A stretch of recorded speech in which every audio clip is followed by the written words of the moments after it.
This summer, most students are about to waste 2 months of their life. Don't be one of them. Here are the only rules you need. Rule 1. Only 3 goals. If you have more than 3, you're already failing. Focus creates results. Distraction kills them. Rule 2. 1 hour skill daily, non-negotiable.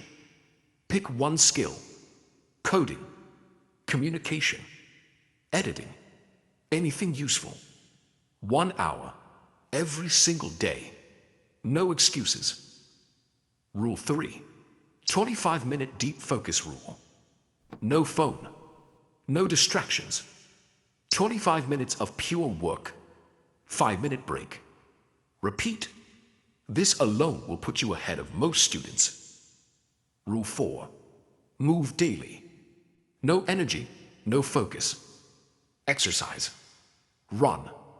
Do anything. Just don't stay lazy. Now listen. Most people won't follow this.